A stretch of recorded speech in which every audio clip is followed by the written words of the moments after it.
अध्याय 11 पूनम के विचार। झंझनाहट झंझनाहट। अंधेरी रात में एक अपरिचित सड़क पर गाड़ी चलाना स्पष्ट रूप से एक नासमझी भरा फैसला था। ट्रेन की तेज आवाज ने पहले ही बाहर लाशों की चीखें आकर्षित कर ली थीं। यह महसूस करते हुए कि स्थिति इस तरह से जारी नहीं रह सकती, राघव जल्दी से नियंत्रण केबिन में भागा। हम तीसरी रिंग रोड पर एलिवेटेड रेल लाइन तक पहुंचने वाले हैं। शायद हम वहां थोड़ी देर रुक सकते हैं, पूनम ने सुझाव दिया, जाहिर तौर पर राघव की चिंताओं को समझते हुए और तुरंत एक संभव समाधान प्रदान करते हुए। ये काम करेगा, राघव ने सिर हिलाया। एलिवेटेड पुल पर रुकना बहुत सुरक्षित होगा, यह उन्हें जमीन से बहुत दूर रखेगा, जहां ज्यादातर लाशें नहीं पहुंच पाएंगी। हालांकि इस समय राघव को सबसे ज्यादा उस सफेद विशाल की चिंता थी जिसका सामना उन्होंने पहले किया था। चीख। एलिवेटेड रेल पर ट्रेन को रोकने के बाद राघव ने तुरंत सभी आंतरिक लाइटें बंद कर दीं। उसी समय उसने बाहर की हरकतों पर नजर रखी। वह चीज पहले क्या थी? पूनम ने पूछा। उसका चेहरा पीला पड़ गया था। राघव ने सिर हिलाया। कौन जानता है, अगर वह चीज हमें निशाना बनाने का फैसला करती है तो हम सिर्फ एक त्वचा की परत के साथ जीवित रहने के लिए भाग्यशाली होंगे। तो अब हम क्या करते हैं? शहर छोड़ने के लिए दिन की रोशनी तक इंतजार करते हैं, पूनम ने जोर दिया। यही योजना है। भोपाल सिटी स्टेशन के पास एक माल गोदाम है। हम कल इसकी जांच करेंगे और उसके बाद हम शहर छोड़ सकते हैं। राघव के मन में वास्तव में एक और उद्देश्य था। वह ये देखना चाहता था कि क्या वह भोपाल सिटी स्टेशन पर एक इलेक्ट्रिक लोकोमोटिव पा सकता है। इस युग में औद्योगिक आधार लगभग पूरी तरह से विद्युतीकृत था। हालांकि इलेक्ट्रिक लोकोमोटिव में अपने इंजन नहीं थे और वे अपने कर्षण मोटर्स को शक्ति देने के लिए कैटेनरी प्रणाली से बिजली पर निर्भर थे। एक बार जब रेलवे पावर ग्रिड बंद हो गया तो ये यांत्रिक जानवर मृत भार से ज्यादा कुछ नहीं बन गए, लगभग बिना किसी मूल्य के पटरियों पर निष्क्रिय पड़े रहे। बेशक वे ज्यादातर लोगों के लिए बेकार थे, लेकिन राघव के लिए नहीं। उसने पहले एक बैकअप जनरेटर के रूप में एक इलेक्ट्रिक लोकोमोटिव को जोड़ने की कल्पना की थी। जब उसने ट्रेन को आगे बढ़ाने के लिए अपनी क्षमताओं का इस्तेमाल किया तो इलेक्ट्रिक लोकोमोटिव गतिज ऊर्जा को संग्रहित बिजली में परिवर्तित कर सकता था, यहां तक कि सिर्फ 30-40% की दक्षता दर के साथ। ये राघव के आराम के दौरान ट्रेन के लिए बिजली प्रदान करेगा। ये ट्रेन चलाने और अन्य ऑनबोर्ड प्रणालियों को शक्ति देने के लिए असीमित ऊर्जा के एक अस्थायी चक्र को सक्षम करेगा। भोपाल सिटी स्टेशन एक बड़ा हब था। अगर उसे वहां जो चाहिए वह मिल सकता है तो इससे उसे बाद में बहुत प्रयास बचेगा। क्या तुमने कुछ खाया है?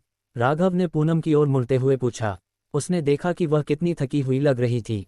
हालांकि उसने आज आखिरकार कुछ खाने और थोड़ी ताकत रिगेन करने में कामयाबी हासिल की थी, लेकिन वह 2 महीने से ज्यादा समय से एक घोर अंधेरे घर में अकेले जीवित रहने के लिए संघर्ष कर रही थी। उसकी मानसिक स्थिति लंबे समय से ढहने के कगार पर थी। इससे पहले निर्देशक अलका की दुखद मृत्यु को देखने और फिर एक भयानक राक्षस हमले का सामना करने के बाद वह अब स्पष्ट रूप से हिल गई थी। उसका दिमाग लगभग अलग हो गया था।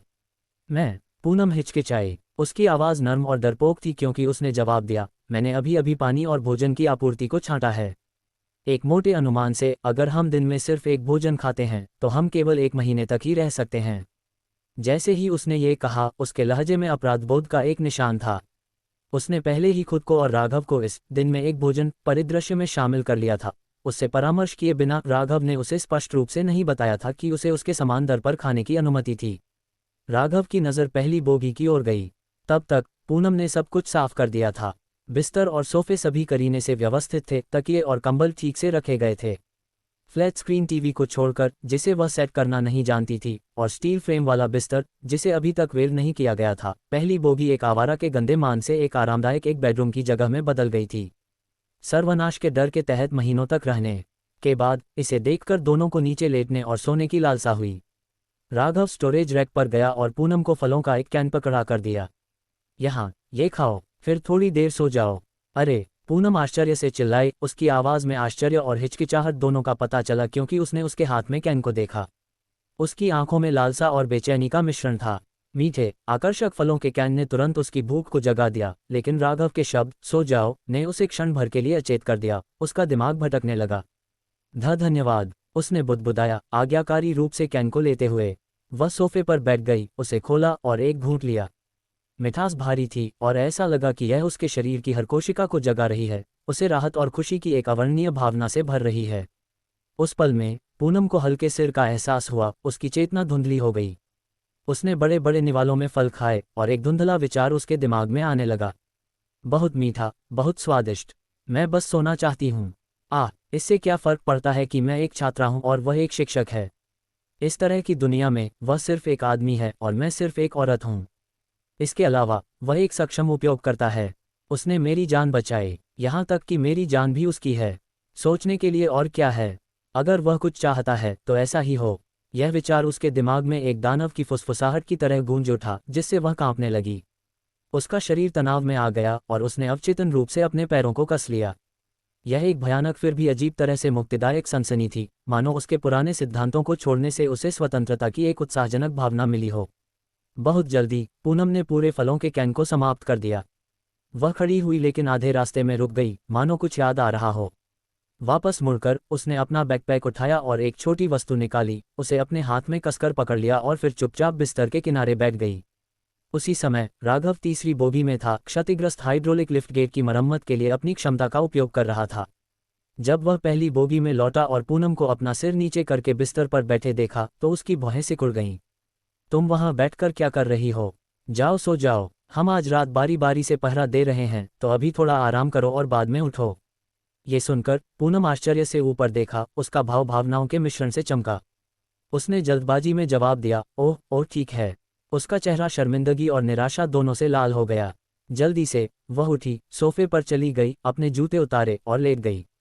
वह छोटी वस्तु जिसे वह पकड़े हुए थी, उसे सावधानी से उसके बैग में वापस भर दिया गया था।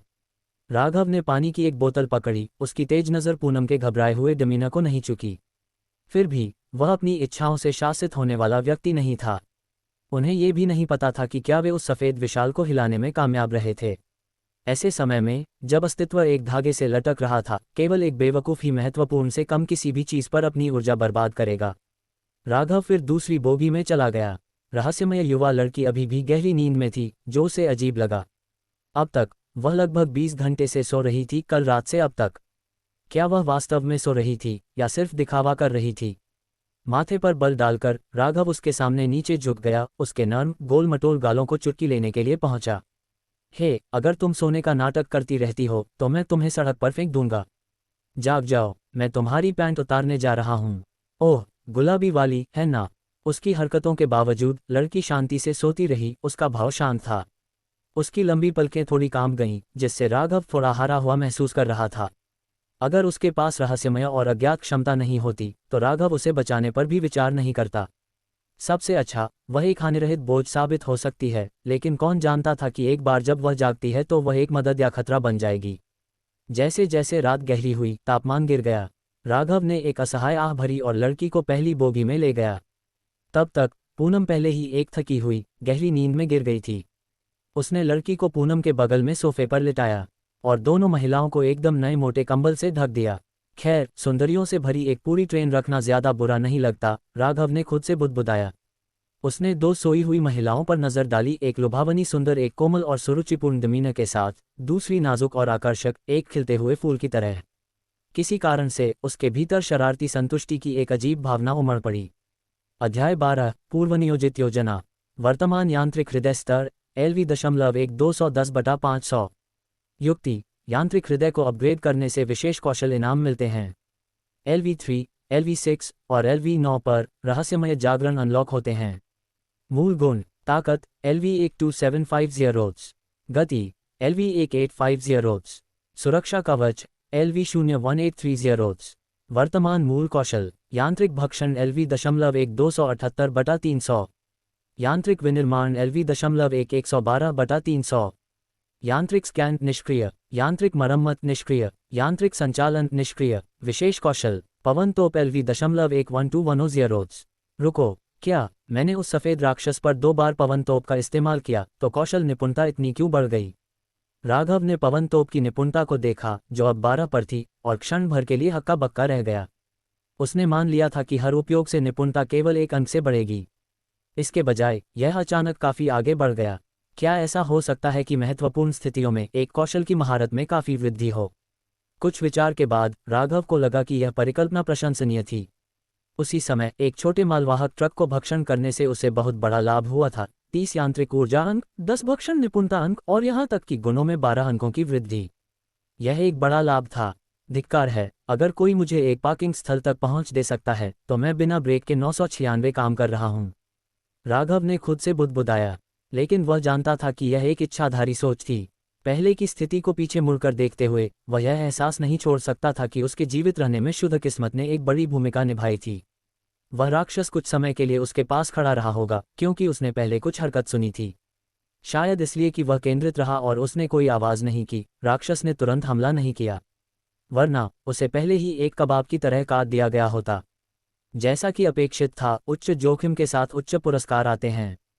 प्रत्येक वाहन को राघव को भक्षण करने में कम से कम 1.5 घंटा लगता था, जिससे उसे तीव्र ध्यान बनाए रखने और बहुत सारी शारीरिक ऊर्जा खर्च करने की आवश्यकता होती थी। भोपाल शहर अब डार्क टाइड्स में डूबा हुआ था। दिन का उजाला एक दिन में 4 घंटे से भी कम समय तक रहता था। उसके पास अपने खाली समय में भक्षण करने के लिए पर्याप्त समय या अवसर नहीं था। और एक बार जब रात गिर गई तो कौन जानता था कि किस तरह के भयावहताएं सामने आ सकती हैं। क्या मैं एक मालवाहक बोगी को खींच सकता हूं और रात में धीरे धीरे उसे भक्षण कर सकता हूं? उसने सोचा, लेकिन उसने जल्दी से इस विचार को खारिज कर दिया। रुको, नहीं, यह संभव नहीं है। एक खाली मालवाहक कार सिर्फ एक धातु का ढांचा है, यह ज्यादा लाभ नहीं देगी जब तक कि यह एक लोकोमोटिव या कुछ और न हो। लेकिन एक लोकोमोटिव का वजन सैकड़ों टन होता है, उसे भक्षण करने में हमेशा के लिए लग जाएगा और मुझे यकीन भी नहीं है कि मेरे पास इसके लिए सहनशक्ति होगी। पिछले कुछ महीनों में राघव ने कई विचारों पर विचार किया था, केवल ये पता लगाने के लिए कि वास्तविकता उसकी कल्पना से कहीं ज्यादा जटिल थी। दोपहर 3 बजे आकाश अचानक उज्ज्वल हो गया और भोपाल शहर में एक क्षणिक सुबह का स्वागत किया गया। शहर अजीब चुप्पी में पड़ा था। राघव इंटरसिटी लाइन के पास खड़ा था, उत्तर पश्चिम की ओर देख रहा था। वह दिशा ग्रे और काले रंग में ढकी हुई थी, मानो एक विशाल तूफान से घिरी हुई हो। वह जानता था कि कानपुर शहर और आदमपुर इंदवाड़ा वहीं स्थित थे, ऐसे क्षेत्र जो सर्वनाश के दिन लगभग तुरंत गायब हो गए थे। वे क्षेत्र तीसरे अगाध का केंद्र भी थे। उन क्षेत्रों के भाग्य की तुलना में भोपाल शहर, जो अब एक बंजर भूमि है, लगभग भाग्यशाली था। कम से कम इसने अपने नागरिकों को पलायन करने का समय दिया था, जिससे कुछ बचे हुए लोग जीवन से चिपके रहे।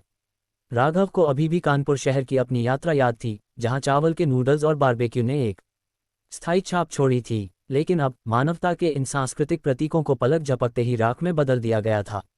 ट्रेन की खिड़कियों के बख्तरबंद अंतरालों के माध्यम से बहने वाली रोशनी पूनम के चेहरे पर पड़ी, जिससे वह जाग गई।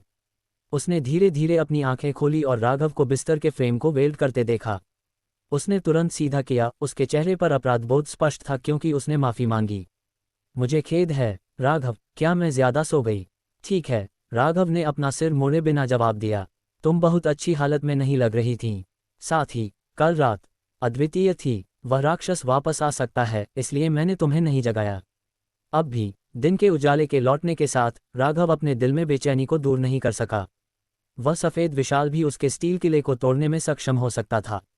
पहरा देने के लिए पूनम को जगाना बेकार होता। उसकी सर्वोच्च प्राथमिकता इन्फिनिट ट्रेन के बचाव को लगातार मजबूत करना और जितनी जल्दी हो सके अपनी ताकत को बढ़ाना था। तुम पूरी रात जागे रहे। राघव ने स्टील फ्रेम वाले बिस्तर को वेल्ड करना समाप्त कर दिया और खड़ा हो गया, पूनम को पानी की एक बोतल पकड़ाते हुए। आज हम भोपाल शहर में माल उतारने वाले क्षेत्र से गुजरेंगे। वहां की स्थिति मुश्किल हो सकती है, इसलिए खुद को मानसिक रूप से तैयार करो। ठीक है, पूनम ने जवाब दिया। उसका अपराधबोध स्पष्ट था क्योंकि उसने जल्दी से सिर हिलाया। मैं आज आपके नेतृत्व का पालन करूंगी। जरूरत नहीं है, मेरे पास तुम्हारे लिए एक और काम है। राघव पूनम को नियंत्रण केबिन में ले गया। इन्फिनिट ट्रेन पहले ही धीरे धीरे चलने लगी थी। जैसे जैसे वे आगे बढ़े, राघव ने उसे समझाया, यह मुख्य मार्ग भोपाल एक्सप्रेस लाइन में विलीन हो जाता है, इसलिए इसे किसी भी स्विच पर विचलित नहीं होना चाहिए। अगर अवसर मिलता है तो मैं आज एक इलेक्ट्रिक लोकोमोटिव को ट्रेन में खींचने की योजना बना रहा हूँ। जब ऐसा होगा तो मुझे ट्रैक स्विच को मैन्युअल रूप से संचालित करने के लिए उतरना होगा। बोगियों को जोड़ते समय मुझे तुम्हें युग्मन निर्देशों को संभालने की जरूरत होगी। कुछ नियंत्रणों की ओर इशारा करते हुए राघव ने धैर्यपूर्वक समझाया, ये लॉक को अलग करता है, ये युग्मकों को संरेखित करता है, ये ब्रेक सिस्टम को जोड़ता है और ये लिंक का परीक्षण करता है। पूनम के लिए ये तकनीकी शब्द पूरी तरह से अपरिचित नहीं थे। अपने पिता के प्रभाव के कारण वह रेलवे ज्ञान के संपर्क में पली बड़ी थी। वह समझती थी कि यह ट्रेन बोगियों को जोड़ने की प्रक्रिया थी। हालांकि सिद्धांत को समझना एक बात थी, वास्तव में इसे करना उसके लिए पूरी तरह से नया था। इसलिए उसने राघव के स्पष्टीकरण को ध्यान से सुना, एक भी विवरण को याद करने से डरती थी। बोगियों को जोड़ना भी राघव के लिए एक जटिल कार्य था। सबसे बड़ी चुनौती ये थी कि वह यांत्रिक हृदय का उपयोग करके एक साथ 2 बोगियों को नियंत्रित नहीं कर सकता था। पटरियों को स्विच करने के लिए उसे खुद ट्रैक स्विच को मैन्युअल रूप से संचालित करना था। लेकिन एक बार जब वह ट्रेन से उतर गया तो इन्फिनिट ट्रेन अपनी शक्ति स्रोत खो देगी। एकमात्र समाधान इलेक्ट्रिक लोकोमोटिव के युग्मक और ब्रेक हुक को एक जारी अवस्था में सुनिश्चित करते हुए ट्रेन को मैन्युअल रूप से धक्का देना था। इस ऊर्जा वंचित परिदृश्य में राघव को कार्यों के बीच आगे पीछे दौड़ना पड़ेगा। इसके अलावा अगर वह एक इलेक्ट्रिक लोकोमोटिव को ढूंढने में कामयाब रहा तो उसे इसे गैस टरबाइन लोकोमोटिव के पीछे और पहली बोगी से पहले रखना था। वेल 03 लोकोमोटिव का सामने का हिस्सा पहले से ही बख्तर बंद था और एक इलेक्ट्रिक लोकोमोटिव की तुलना में गैस टरबाइन लोकोमोटिव कहीं ज़्यादा सख्त था। इसका मतलब था कि इलेक्ट्रिक लोकोमोटिव को दूसरी स्थिति लेनी थी। कुल मिलाकर ऑपरेशन अविश्वसनीय रूप से जटिल था। अगर राघव अकेले काम कर रहा होता तो उसे एक पूरा दिन लगता, लेकिन पूनम की मदद से वह कम से कम आधा दिन बचा सकता था। क्लैंग क्लैंग ट्रेन धीरे धीरे शहर के केंद्र से बाहर निकली, भोपाल सिटी स्टेशन की ओर बढ़ रही थी। जैसे ही वे शहरी क्षेत्र से बाहर निकले उनका दृश्य खुल गया और शहर से बाहर जाने वाली कई मुख्य सड़कें राघव और पूनम के सामने खुल गईं। लेकिन एक पल में दोनों के भाव बदल गए। सड़कें पूरी तरह से हजारों हजारों कारों से जाम थीं, जो एक अटूट श्रृंखला बना रही थी जिसने मार्गों को अगम्य बना दिया था। रक्त के पुल, कटे हुए अंग, जलते हुए कार के फ्रेम और बिखरे हुए सामान और कपड़े दृश्य को बिखरे हुए थे। सब कुछ शहर से बाहर के रास्ते पर हुई नरक जैसी दुर्स्वप्न की चीख थी। अंधेरा बीत जाने के बाद एक भी जीवित आत्मा नजर नहीं आ रही थी। पहाड़ियां और मैदान लाशों से भरे हुए थे जो उद्देश्यहीन रूप से घूम रहे थे। जो भाग सकते थे वे पहले ही भाग गए, जो पीछे छूट गए हैं वे बाहर नहीं निकल रहे हैं, राघव ने बुदबुदाया। शहर से बाहर जाने वाली सड़कें पूरी तरह से अवरुद्ध थीं। जब तक आप एक टैंक चला रहे थे या कुछ छिपे हुए पीछे के रास्ते को जानते थे, शहर से बचने का एकमात्र तरीका पैदल था। लेकिन ध्रुवीय रात करीब आने और दिन का उजाला सिर्फ 3 घंटे से थोड़ा ज्यादा होने के साथ कोई पैदल कितना दूर जा सकता था? और अगर वे शहर से बाहर निकलने में कामयाब भी हो गए तो क्या? जब रात गिर गई तो उनके पास क्या मौका था? अंधेरे में राक्षस ऐसे प्राणी थे जिनसे राघव, एक क्षमता उपयोगकर्ता भी, मुकाबला नहीं कर सकता था। अकेले साधारण इंसानों की तो बात ही छोड़ दें। मुख्य सड़कों पर भयानक दृश्यों को देखते हुए पूनम की आंखें थोड़ी काम गईं। उसने फिर आगे स्पष्ट रेलवे पटरियों पर नजर डाली। इस क्षण में उसने राघव से मिलने के लिए बहुत भाग्यशाली महसूस किया और इस ट्रेन में सवार होने के लिए और भी ज्यादा भाग्यशाली। धीमी गति से चलने वाली ट्रेन ने पटरियों के साथ पास के घरों में छिपे कुछ बचे हुए लोगों का ध्यान आकर्षित किया। कई जोड़ी गुप्त आंखें बाहर झांकी और फुसफुसाहट फैलने लगी। एक ट्रेन, यह असंभव है, ये कहाँ से आए? रुको रुको, किसी ने एक इमारत के अंदर से जोर से चिल्लाया। मुझे अपने साथ ले चलो, मेरे पास सामान है। अपनी आवाज नीचे रखो या तुम लाशों को यहाँ ले आओगे। जल्दी, खिड़की बंद करो। क्लैंग, किसी ने ट्रेन पर एक पत्थर भी फेंक दिया, हिंसक रूप से चिल्लाते हुए। रुको, मुझे ट्रेन पर चढ़ने दो। क्या वे हमें लूटने की कोशिश करेंगे? पूनम ने घबराहट से पूछा क्योंकि पत्थर के ट्रेन से टकराने की आवाज़ उनके चारों ओर गूंज रही थी। वे मदद करने के लिए यहाँ नहीं हैं, ये निश्चित है, राघव ने उदासीनता से जवाब दिया। सर्वनाश में सामानों पर लड़ना, यहाँ तक कि मौत तक, असामान्य नहीं था। अस्तित्व नियम #3, तुम मुझसे बेहतर हो। राघव, पूनम ने धीरे से शुरू किया। उसकी आवाज़ सुखदायक थी, एक सुखद लय के साथ जिसे राघव को अनदेखा करना मुश्किल लगा। हर बार जब वह बोलती थी तो उसे बचाने के अपने विकल्प के बारे में ज़्यादा यकीन होता था। जीवन और मृत्यु की इस यात्रा पर उसके जैसी महिला होने से सब कुछ थोड़ा और सहनीय महसूस हुआ। उसकी उपस्थिति अक्सर उसे स्कूल में उनके समय की याद दिलाती थी कि वह कैसे अपने काले फ्रेम वाले चश्मे पहनती थी, गंभीरता से भौहें सिकोड़ती थी जबकि उसे शब्दावली समझाती थी। उसकी आवाज़ सुनकर राघव ने ऊपर देखा और उसकी पुतलियां थोड़ी सिकुड़ गईं। बर्फ गिर रही थी। ट्रेन के बाहर बर्फ के टुकड़े नीचे गिर गए, खिड़कियों पर उतर रहे थे और पानी की छोटी छोटी बूंदों में पिघल रहे थे। क्या ये पहले ही सर्दी है? पूनम ने बाहर बर्फ के टुकड़ों को शून्य रूप से देखा, खुद से बुदबुदाते हुए। कैलेंडर के अनुसार सर्दी अभी भी कई महीने दूर थी। हालांकि भोपाल शहर हर दिन ठंडा होता जा रहा था और अब बर्फ धीरे धीरे गिर रही थी। राघव को अपने दिल में एक सिहरन महसूस हुई। उसकी चिंताएं आखिरकार निराधार नहीं थीं। अंधेरे, लाशों और अजीब घटनाओं के अलावा एक और आपदा चुपचाप उतर रही थी क्योंकि जलवायु बदलने लगी थी। प्राकृतिक आपदाएं, अगर अत्यधिक ठंड और बर्फीले तूफान आ गए तो समस्याएं केवल ठंड को सहन करने के बारे में नहीं होंगी। मनुष्यों को अपने शरीर के तापमान को बनाए रखने के लिए ज्यादा भोजन की आवश्यकता होगी। ट्रेन को चालू रखने के लिए काफ़ी ज्यादा ऊर्जा की आवश्यकता होगी। गंभीर कम तापमान के मामले में उन्हें ट्रेन में एक हीटिंग सिस्टम भी स्थापित करने की आवश्यकता हो सकती है।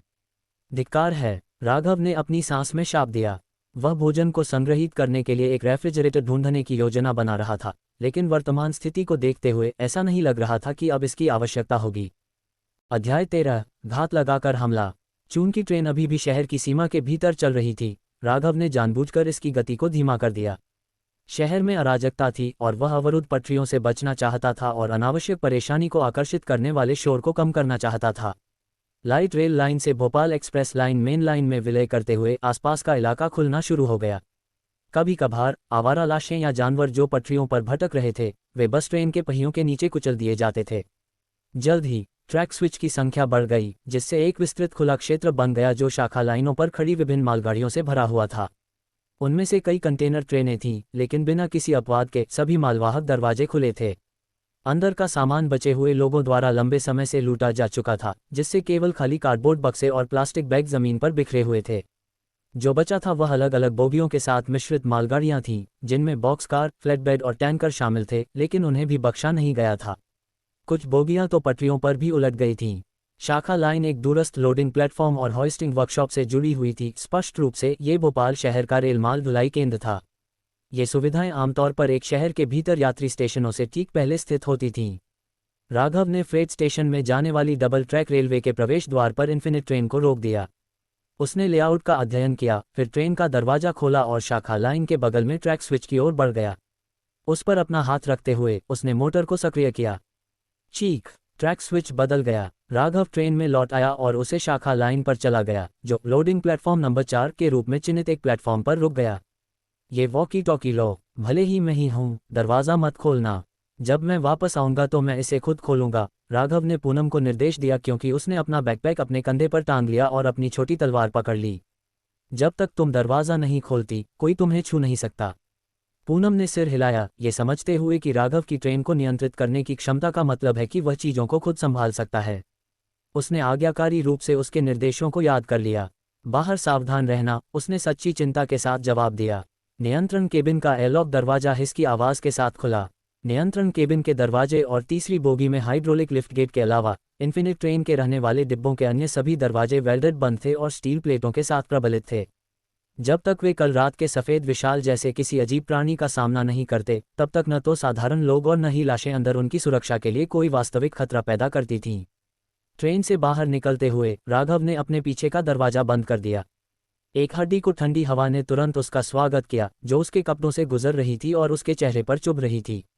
उसने ऊपर जलते हुए सूरज पर नज़र डाली और विचित्र मौसम को शाप दिया। अपने अपग्रेड किए गए गति गुण के साथ राघव की हरकतें बहुत ज़्यादा चुस्त थीं। हाथ में ब्लेड के साथ उसने कई पटरियों को पार किया, प्रत्येक ट्रेन के सामने और पीछे की ओर देखते हुए एक उपयुक्त लोकोमोटिव की तलाश में। उसकी योजना दिन के उजाले का उपयोग करके एक इलेक्ट्रिक लोकोमोटिव को सुरक्षित करने की थी। अगर उसे यहाँ एक नहीं मिला तो वह इसके बजाय सामान की तलाश करेगा और फिर कुछ किलोमीटर आगे भोपाल सिटी स्टेशन तक जाएगा। एक एक करके राघव ने ट्रेनों को स्कैन किया जब तक कि वह एक कंटेनर ट्रेन के सामने नहीं पहुंचा। वहां उसने एक चांदी की हुआनिक्सिंग 7F इलेक्ट्रिक लोकोमोटिव देखा। उसकी आंखें चमक उठीं। हुआनिक्सिंग 7F इलेक्ट्रिक लोकोमोटिव 60 मीटर लंबा था, जिसमें नीले रंग की धारियों के साथ एक चिकना चांदी का शरीर था। इसके वायुगतिकीय डिज़ाइन ने इसे एक भविष्य की उपस्थिति दी, जिससे इसे हुआनिक्सिंग हरक्यूलिस का उपनाम मिला। 58,800 किलोवाट के पावर आउटपुट के साथ ये हुआनिक्सिंग रेलवे के लिए मानक मालवाहक लोकोमोटिव था। इस विशालकाय को संचालित करने के लिए रेलवे पावर ग्रिड से कनेक्शन की आवश्यकता थी। सर्वनाश के बाद यह एक बेकार विशालकाय बन गया था, जो पटरियों पर निष्क्रिय पड़ा हुआ था और धूल इकट्ठा कर रहा था। ईंधन या पानी के बिना और इसके इंटीरियर के तंग और अव्यवहारिक होने के साथ किसी ने भी इसका उपयोग करने की कोशिश नहीं की थी। हुआनिक्सिंग 7F वेल 03 भारी गैस टरबाइन लोकोमोटिव से 2 गुना लंबा था और एक सच्चा इलेक्ट्रिक राक्षस था। इसकी सटीक इंजीनियरिंग में न केवल कर्षण मोटर्स शामिल थे, बल्कि उन्नत गतिज ऊर्जा वसूली और भंडारण प्रणालियां भी थीं, जिससे यह इन्फिनिट ट्रेन के लिए एकदम सही अस्थायी बैटरी बन गया। तुम ही हो, राघव ने लोकोमोटिव पर अपना हाथ रखते हुए बुदबुदाया। उसके यांत्रिक हृदय ने मशीन को स्कैन करना शुरू कर दिया, ये खुलासा करते हुए कि यह उत्कृष्ट स्थिति में था, लगभग एकदम नया। यह एक खजाना था। अपनी अनूठी क्षमता के लिए धन्यवाद, जो अन्य बचे हुए लोग बेकार कबाड़ के रूप में देखते थे, वह उसके लिए एक अमूल्य खजाना था। जैसे ही राघव ने लोकोमोटिव को सक्रिय करने और इसे इसकी बोगियों से डिस्कनेक्ट करने की तैयारी की, उसके पीछे से एक हल्की रुक रुक कर आवाज़ आई। वह तुरंत सावधानी से स्रोत की ओर मुड़ा। आवाज़ प्लेटफॉर्म पर एक गोदाम से आई थी। नीचे झुककर राघव दो मालवाहक कारों के बीच के अंतर से फिसल गया, आवाज का पीछा करते हुए। यह उसे नंबर 14 के साथ चिन्हित एक गोदाम तक ले गया। धम धम धम टिल्ड धम धम धम टिल्ड, लयबद्ध दस्तक की एक श्रृंखला गूंज उठी। ये सुसंगत था, जो लाशों द्वारा की गई दिमागी आवाज़ों के विपरीत था। प्लेटफॉर्म पर चढ़कर राघव सावधानी से गोदाम के पास पहुंचा। हर कदम के साथ आवाज़ तेज होती जा रही थी। वह किसी को चिल्लाते हुए सुन सकता था।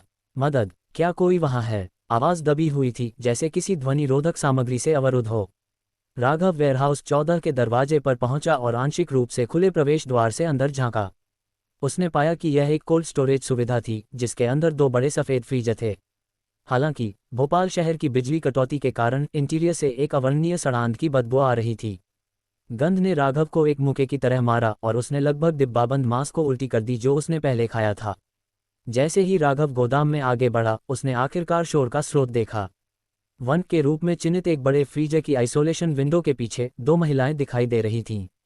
एक, जो 30 के दशक में लग रही थी, हताशा के साथ उसका चेहरा लाल हो गया था, फ्रैंटिकली दरवाजे पर प्रहार कर रही थी। दूसरी, 50 या 60 के दशक में एक वृद्ध महिला, जमीन पर गिर गई थी, बमुश्किल सांस ले रही थी। जैसे ही राघव अंदर गया, छोटी महिला ने उसे देखा और तुरंत चिल्लाई, कृपया मुझे दरवाज़ा खोलने में मदद करें, मेरी माँ मर रही है। लेकिन जैसे ही राघव ने उन शब्दों को सुना, उसकी आंखें तेजी से सिकुड़ गईं। कुछ अजीब लग रहा था। बिना किसी हिचकिचाहट के वह एक ही तेज गति में आगे बढ़ गया। ठीक अगले पल में उसके पीछे एक बंदूक की गोली की तेज आवाज़ गूंज उठी। धमाका, घात लगाकर हमला। राघव ने तुरंत अपनी चाल देख ली। एक फ्रीजर में बंद एक महिला मदद के लिए रो रही है। ये बहुत अजीब, बहुत संयोग था। उसकी चिल्लाहट से लाशें आती, उद्धारकर्ता नहीं। ये स्पष्ट था कि उसकी चिल्लाहट उसे फंसाने के लिए थी। धमाका, धमाका, धमाका। पहला शॉट चूक गया और गोलियों की एक बौछार उसके पीछे आए। राघव एक सेकंड के लिए भी नहीं रुका। उसकी सजगता बिजली तेज थी क्योंकि वह दूसरे फ्रीजर के दरवाजे में घुस गया, भारी दरवाजे को अपने पीछे बंद कर दिया। क्लैंग, क्लैंग, गोलियां फ्रीजर के दरवाजे से टकराईं, जिससे चिंगारियां उड़ गईं। धिक्कार है, यह आदमी तेज है, उसे भागने मत दो। हा, क्या बेवकूफ़ है। उसने खुद को अब एक फ्रीजर में बंद कर लिया है। दो आदमी जल्दी से उसके पीछे भागे, दोनों सशस्त्र थे, एक लंबी बंदूक के साथ और दूसरा एक छोटे हथियार के साथ। नेता, 40 के दशक में एक आदमी, एक भयावह अभिव्यक्ति और उसकी गर्दन तक एक बड़ा टैटू था। उसने फ्रीजर के दरवाजे को जोर से मारा लेकिन इसे कसकर बंद पाया। धिक्कार है, यह अजीब है। पास खड़ा पतला आदमी छोटे अवलोकन खिड़की से राघव को अंदर से झांक रहा था। उसकी मुद्रा सतर्क और चौकस थी। पतले आदमी ने दरवाजे के हैंडल को खींचा, लेकिन ये हिला नहीं। ये लानत का दरवाजा क्यों नहीं खुल रहा है? बड़े औद्योगिक फ्रीजर के दरवाजे विशेष रूप से संघनन को जमने और बर्फ बनने से रोकने के लिए डिज़ाइन किए गए थे। एक सुरक्षा सुविधा के रूप में दरवाजे केवल बाहर से खोले जा सकते थे, जबकि अंदर एक आपातकालीन अलार्म बटन था। लेकिन कुछ असामान्य हुआ था। राघव के प्रवेश करने के बाद दरवाजा बाहर से बिल्कुल नहीं खुला। धिक्कार है, टैटू वाले आदमी ने शाप दिया। उसने अपनी बंदूक उठाई और फ्रीजर की अवलोकन खिड़की पर 2 राउंड फायर किए। शॉट गोदाम में जोर से गूंज उठे, लेकिन गोलियों ने मोटी कांच पर केवल हल्के निशान छोड़े। अवलोकन खिड़की 200 मिलीमीटर मोटी थी और फ्रीजर खुद इष्टतम इंसुलेशन सुनिश्चित करने के लिए एक किले की तरह बनाया गया था। माँ, टैटू वाले आदमी ने अचानक चिल्लाया। उसके चिल्लाने पर एक के रूप में चिन्हित फ्रीजर का दरवाजा खुल गया। छोटी महिला जो पहले संकट का नाटक कर रही थी, वह बाहर निकली, जिसके बाद वृद्ध महिला जो कुछ क्षण पहले मरने के कगार पर लग रही थी। लोगों का समूह राघव की स्थिति को घेरने लगा। उनके चेहरे अमित्र और शत्रुतापूर्ण थे। इस बच्चे के पास तेज प्रवृत्ति है, उनमें से एक ने अंधेरे में बुदबुदाया। अध्याय 14, घेराबंदी। हम्फ, बूढ़ी औरत का चेहरा अचानक बदल गया। उसने अपनी कमजोर, आधी मृत स्थिति को त्याग दिया। उसने राघव को एक जहरीली नज़र से देखा, जो फ्रीजर में फंसा हुआ था। वहाँ नरक जैसा घुटन है। अगर वह अंदर मरना चाहता है तो उसे मरने दो। बिल्कुल, वह जगह इस जगह से भी बदबूदार है। देखते हैं वह कब तक रह सकता है। एक और युवा महिला पसीने से तरबतर अपने हाथ से खुद को हवा दे रही थी और शिकायत कर रही थी, ये बस है कि इस लानत फ्रीजर का ध्वनि रोधन बहुत अच्छा है। चिल्लाते चिल्लाते मेरा गला लगभग बैठ गया है। बूढ़ी औरत ने उसे एक असंतुष्ट नज़र से देखा। तुम क्या जानती हो? अगर तुम ठीक से नाटक नहीं करोगी तो तुम मछली को कैसे फंसाओगी? माँ, आपकी तरकीबें हमेशा काम करती हैं। फ्रीजर के अंदर राघव का भाव गहरा हो गया। वह बता सकता था कि इस परिवार ने शायद पहले भी इस तरह का काम किया था। सौभाग्य से वह सतर्क था और उसने जल्दी प्रतिक्रिया दी, अन्यथा सिर्फ आधे सेकंड में वह बंदूक की नोक पर अपनी जान गंवा सकता था। फिलहाल उसकी ठंडी नज़र बाहर के 4 लोगों पर टिकी हुई थी। ये पता लगाना मुश्किल नहीं था कि बूढ़ी औरत इस परिवार की मास्टरमाइंड थी, जबकि अन्य 2 उसके बेटे और बहू थे। बेशक, क्या तुमने यह नहीं सुना कि जितना पुराना अदरक उतना ही ज्यादा तीखा? बूढ़ी औरत ने राघव पर एक ठंडी नज़र डाली। आज की मछली तेज है, लेकिन वह ज्यादा स्मार्ट नहीं लगती, सीधे एक मृत अंत में भाग गई। हे भाई, तुम बाहर क्यों नहीं आते और ट्रेन की चाबियां सौंपते? मैं तुम्हें जाने देने का वादा करता हूँ। एक अधेड़ उम्र का आदमी आगे बढ़ा, फ्रीजर के अंदर राघव को संबोधित करते हुए। निश्चित रूप से उन्होंने पहले ही उसके इन्फिनिट ट्रेन को प्लेटफॉर्म में खींचते हुए देखा था और उसे मारने और ट्रेन को जब्त करने के लिए इस मछली पकड़ने की चाल को स्थापित किया था। क्या तुम्हें लगता है कि मैं तुम पर विश्वास करूंगा? राघव ने ठंडेपन से जवाब दिया। ठीक है, चूंकि तुम बाहर नहीं आओगे तो तुम वहां सड़ सकते हो जहां तक मेरी परवाह है। लंबी बंदूक पकड़े हुए आदमी ने राघव पर व्यंग्य किया और कहीं से एक लोहे की जंजीर पकड़ी, फ्रीजर के दरवाजे के हैंडल के चारों ओर इसे लपेटकर इसे बाहर से बंद कर दिया। पिताजी, इस क्षण एक गोल-मटोल लड़का लगभग 11 या 12 साल का उत्साह से दौड़ता हुआ आया। उसका चेहरा गर्व से भरा हुआ था क्योंकि उसने अधेड़ उम्र के आदमी को संबोधित किया था। अरमान ने अभी जांच की। उस ट्रेन पर एक महिला है, वास्तव में सुंदर। अधेड़ उम्र के आदमी का नाम जीतन था, जबकि लंबी बंदूक वाला उसका छोटा भाई रोशन था। 2 लोग एक ट्रेन चलाने की हिम्मत करते हैं। बहुत बहादुर। रोशन लड़के के शब्दों पर व्यंग्यात्मक रूप से हंसा, फिर बूढ़ी औरत की ओर मुड़ा। माँ, क्या योजना है? तुम्हें क्या लगता है? बूढ़ी औरत ने उसे घूर कर देखा। तुम वास्तव में एक ईंट की तरह घने हो। उस ट्रेन पर बहुत सारा सामान होना तय है। अगर यह कार्यात्मक है तो इस बदबूदार फ्रीजर में छिपने की तुलना में इस पर छिपना बेहतर नहीं होगा। सच? परिमित की आंखें चमक उठीं। उस तरह हम आखिरकार इस नरक से बाहर निकल सकते हैं। जीत ने अपनी पत्नी को घूर कर देखा। क्या लेकर जाओगे? क्या तुम जानते हो कि ट्रेन कैसे चलाई जाती है? मैं नहीं चला सकती, लेकिन कोई और चला सकता है। क्या अरमान ने नहीं कहा कि बोर्ड पर एक सुंदर महिला है? ये 2 युवा लोग स्पष्ट रूप से जानते हैं कि कैसे ये कितना मुश्किल हो सकता है। मैं ट्रेन चलाना चाहता हूँ। मैं ट्रेन चलाना चाहता हूँ। गोल-मटोल लड़का अरमान ट्रेन को चलाने के विचार से उत्साह में उछल पड़ा। हाँ, एक ट्रेन चलाना इतना मुश्किल नहीं हो सकता। भाई, सुंदर महिला को मत मारो, उसे मेरे लिए छोड़ दो। हा हा हा। रोशन हंसता हुआ मुस्कुराया। चुप रहो। जैसे ही समूह बहकावे में आ रहा था, बूढ़ी औरत ने फ्रीजर में राघव को देखा और अपनी आंखों से दूसरों को संकेत दिया। रोशन, तुम यहाँ रुको और पहरा दो, उसने आदेश दिया। फिर बाकी को साथ खींचते हुए वह दूर चली गई, जाहिर तौर पर निजी तौर पर उनके अगले कदमों पर चर्चा करने के लिए। बुढ़िया, सपने देखना जारी रखो। लेकिन जैसे ही बूढ़ी औरत जाने वाली थी, राघव ने अचानक फ्रीजर के अंदर से बोलना शुरू कर दिया। वह पहले ही उसके इरादों का अनुमान लगा चुका था, इसलिए उसने जानबूझकर सबके सामने अपनी चाल चली। धीरे धीरे उसने अपनी पीठ के पीछे से एक वॉकी टॉकी निकाला। श्रीमती पूनम, मेरी तरफ थोड़ी परेशानी है। तुम जो भी करो, ट्रेन के दरवाजे मत खोलो, उसने दृढ़ता से कहा। हाँ, क्या तुम ठीक हो? मैं ठीक हूँ। ठीक है, मैं दरवाजे नहीं खोलूंगी, चाहे कुछ भी हो। पूनम की तनावपूर्ण आवाज़ वॉकी टॉकी से आई। धिक्कार है। यह महसूस करने पर कि राघव के पास एक वॉकी टॉकी था, जीतन गुस्से में फट पड़ा। उसने गुस्से में फ्रीजर के दरवाजे पर ठोकर मारी। बूढ़ी औरत अपनी योजना को उजागर होते देख निराशा में अपने होंठ काट लिए। फिर भी वह जल्दी से फ्रीजर के पास पहुंची और राघव पर व्यंग्य किया। एक कुत्ते को पिंजरे में बंद कर दिया गया है। क्या तुम हमारे साथ इसे बाहर निकालने की योजना बना रहे हो? वहां की हवा बहुत सुखद नहीं हो सकती, है ना? वह गलत नहीं थी। फ्रीजर से एक सड़ी हुई बदबू आ रही थी जिसने राघव को चक्कर आ गया। उसने फ्रीजर के यांत्रिक दरवाजे को अंदर से बंद करने के लिए अपनी क्षमता का इस्तेमाल किया था, जिससे खुद को अभी के लिए कुछ सुरक्षा मिल गई थी, लेकिन वह अभी भी फंसा हुआ था।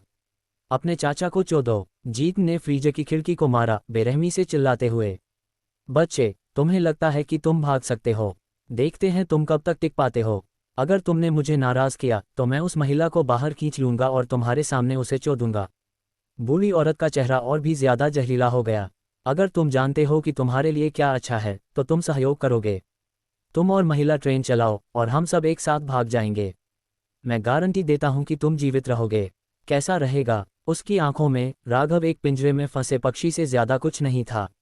हालांकि वे फिलहाल उस तक नहीं पहुंच सकते थे। वह जानती थी कि फ्रीजर में खराब वेंटिलेशन था और यह असहनीय रूप से बदबूदार था। लंबे समय तक अंदर रहना असंभव था।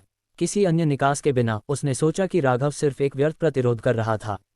माँ और बेटे की जोड़ी ने घड़ी की तरह अपनी भूमिका निभाई। एक धमकी दे रहा था, दूसरा मना रहा था, जिसने राघव को लगभग हंसा दिया। जबकि उसके पास उसकी पवन तोप कौशल था, दो सशस्त्र पुरुषों का सिर से सिर पर मुकाबला करना लापरवाह था। राघव एक युद्ध कठोर सैनिक या एक निडर रेंजर नहीं था, वह सिर्फ एक कॉलेज का छात्र था। उसका मुकाबला अनुभव बिल्कुल शानदार नहीं था। अगर पहले उसकी तेज सजगता के लिए नहीं होता तो वह जीतन भाइयों के हाथों मर चुका होता। अब फ्रीजर में फंसा हुआ और पूनम उसे सहायता करने में असमर्थ थी। राघव के विचार मंथन करने लगे। अचानक उसके दिमाग में एक साहसी विचार आया। उसने बाहर के लोगों को नज़रअंदाज कर दिया और अपने बैकपैक के माध्यम से छानबीन की, अपने आसपास का सर्वेक्षण करने के लिए एक टॉर्च बाहर निकाला। बाहर बूढ़ी औरत ट्रेन के भागने से डरकर अपने बेटों को इसकी जांच करने का संकेत दिया। क्लिक। राघव ने टॉर्च चालू की, विशाल फ्रीजर को रोशन किया। अलमारियां करीने से व्यवस्थित थीं, लेकिन सामान लंबे समय से लूटा जा चुका था। जमे हुए मांस से पिघला हुआ रक्त जमीन पर जमा हो गया था, जिससे हवा एक घिनौनी बदबू से भर गई थी। प्रकाश को कमरे में गहरा करते हुए राघव ने दूसरी तरफ बड़े फ्रीजर अलमारियां की एक पंक्ति देखी। जैसे ही वह एक एक करके उनके पास पहुंचा, उसकी आंखें चमक उठीं। हालांकि अलमारियां खाली थीं, उनका एक और उद्देश्य था, उन्हें भक्षण किया जा सकता था। चूंकि वह फिलहाल के लिए नहीं छोड़ सकता था और फ्रीजर ने एक प्राकृतिक किले के रूप में काम किया, राघव ने फैसला किया कि वह अपने आसपास के बड़े उपकरणों को सुरक्षित रूप से भक्षण करना शुरू कर सकता है। इस बात को ध्यान में रखते हुए उसने वॉकी टॉकी को फिर से उठाया। श्रीमती पूनम, योजनाओं में बदलाव आया है। मैं यहाँ अस्थायी रूप से फंसा हुआ हूँ। आज रात ट्रेन में रुको, दरवाज़ा मत खोलो, लाइटें मत जलाओ और आवाज़ मत करो। मेरे संकेत का इंतज़ार करो। ट्रेन में राघव के शब्दों को सुनकर पूनम का चेहरा स्पष्ट रूप से घबरा गया। बख्तरबंद खिड़की में अंतर के माध्यम से वह दो सशस्त्र पुरुषों को पटरियों को पार करते हुए और उसकी दिशा में सिर करते हुए देख सकती थी। उसका भाव तनाव में आ गया क्योंकि उसने फुसफुसाया, राघव, कोई आ रहा है। मुझे पता है, डरो मत। जब तक तुम दरवाज़ा नहीं खोलती वे तुम्हारा कुछ नहीं कर सकते। अपने निचले होंठ को काटते हुए पूनम ने सिर हिलाया। ठीक है। जैसे ही उसने बोलना समाप्त किया, सामने के कैब के दरवाजे पर एक जोरदार धमाका धमाका धमाका हुआ। खोल दो, लानत का दरवाज़ा खोलो या मैं गोली मार दूंगा। वह आदमी हमारे हाथ में है। अगर तुम नहीं चाहती कि वह मरे तो अभी दरवाज़ा खोलो। पूनम ने वॉकी टॉकी को कसकर पकड़ा और नंबर 1 बोगी में पीछे हट गई। ये पहली बार था जब वह ऐसी स्थिति से निपट रही थी और वह घबराई हुई नहीं थी। लेकिन राघव के शब्द उसके दिमाग में अंकित हो गए थे। चाहे वे कुछ भी कहें, वह जानती थी कि वह बिल्कुल दरवाज़ा नहीं खोल सकती। क्लैंग। उस क्षण में रोशन एक लंबी बंदूक पकड़े हुए सामने के विंडशील्ड तक चढ़ गया। खुद को उसके खिलाफ दबाते हुए उसने अंदर झांकने के लिए अपने हाथों को अपनी आंखों पर कप किया। कांच के माध्यम से उसने तुरंत पूनम को देखा, जिसका चेहरा घबराहट से पीला था। उसकी आंखें तुरंत चमक उठीं और वह लगभग लार टपकाने लगा। भाई, वह लड़की ठीक वही है। वह बहुत खूबसूरत है। भाई, मुझे उसे अपनी पत्नी के रूप में लेने दो। चूंकि सर्वनाश आ गया था, समाज पूरी तरह से ढह गया था। रोशन अभी भी अकेला कड़वाहट से बाहर हो गया था। बस इसके बारे में सोचने से वह निराशा से भर गया। अब पूनम जैसी एक शानदार महिला को देखकर एक गर्मी की भीड़ सीधे उसके सिर पर उमड़ पड़ी। इस अराजक और अराजक वातावरण में मानवीय बर्बरता को चरम तक बढ़ाया गया था। रोशन मुश्किल से खुद को वापस पकड़ सकता था और तुरंत अंदर तूफान करना चाहता था। धमाका धमाका, आंखें लगभग इच्छा से जल रही थीं। उसने तेजी से अपनी राइफल का बट उठाया और इसे इन्फिनिट ट्रेन के विंडशील्ड के खिलाफ मारा। लेकिन चाहे उसने कितनी भी मेहनत की, विंडशील्ड में दरार नहीं आई।